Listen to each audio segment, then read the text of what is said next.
Boa tarde, meus amores do nono ano. Que saudade, sentindo falta de vocês. Espero que vocês estejam estudando em casa e que em breve a gente esteja de novo junto, partilhando essa sensação de estar nos amando, né, mais próximo. Bom, nesse segundo semestre nós vamos começar com estrutura e formação das palavras. Faz parte, né, do estudo da divisão de cada um dos elementos que compõem o código linguístico. Então nós vamos começar com a formação, né, e a estrutura desses elementos. Se vocês observarem, eu coloquei 5 palavras, todas elas no mesmo radical, né? Então todas as palavras têm um radical comum. E o que muda são os elementos que a gente acrescenta a esse radical, né? Então, certa, certo, certamente, certeza, acertar. Você tem um radical base, que é o certe, e a gente coloca elementos para formar novas palavras a partir desse elemento primitivo. Quando nós temos uma palavra que mantém o mesmo radical, nós dizemos que essas palavras são palavras cognatas, ok? Então vamos lá. A parte que não muda da estrutura da palavra é o radical. O radical, portanto, é o elemento que carrega o significado primitivo de todas as palavras. Quando acrescentamos novos elementos a essas palavras, nós damos o nome de afixos, tá? Esses afixos são partes que se ligam ao radical, adicionando novas informações ao significado primitivo.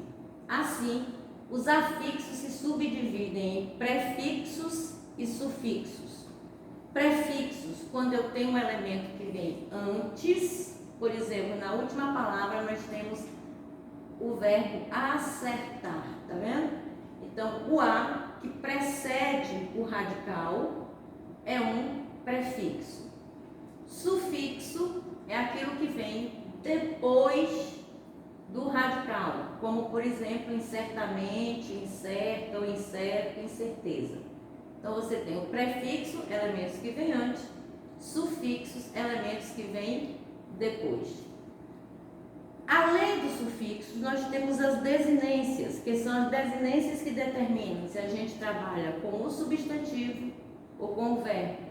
Então eu tenho desinências nominais, como por exemplo, certa e certo, e desinências verbais, né? Que são as desinências que indicam tempo e modo do verbo, ou o número e a pessoa do verbo, como está lá em cima em cantando, né?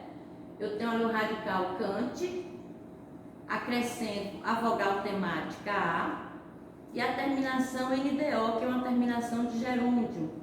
Então, nesse caso aí, o verbo me indica, né, cantando, o NDO me indica essa desinência, né, tempo, modo, que nesse caso aí o verbo não está conjugado, ele está na forma nominal. Mas se eu tivesse com o verbo conjugado, como por exemplo em cantássemos, eu poderia indicar aí uma desinência com relação à pessoa, ao tempo e ao modo do discurso verbal. A junção do radical mais a vogal temática nos verbos me dá o que nós chamamos de tema. A partir desse tema, a gente pode acrescentar todas as desinências verbais que quisermos. E quando eu tenho essa estrutura do afixo, da desinência e da vogal temática, recebe o nome de morfemas. Então, morfemas são todas as estruturas que se associam ou que estão juntos a um radical para formar novos significados. A partir daqui, a gente pode estudar como eu vou formar essa estrutura de novas palavras. Bom, meus amores, então retomando, ó, quando eu falei do verbo, né, nas vogais temáticas, então temos a vogal temática de primeira, que é o AR, né, os verbos de primeira conjugação, o ER, os verbos de segunda conjugação, e o IR, os verbos de terceira conjugação. Então, o A, o E e o I são vogais temáticas. Lembra do exemplo que eu falei que a gente poderia perceber com as desinências que elementos que nós temos? Então, cante é o radical, parte que não muda da palavra. O A é uma vogal temática, porque cantar é um verbo de primeira conjugação. O SS me indica a desinência verbal de tempo e modo, né? E o MOS indica a desinência verbal de número e pessoa, tá? Então a gente distribui a divisão da palavra a partir dos elementos mórficos que a compõem. Beijinho!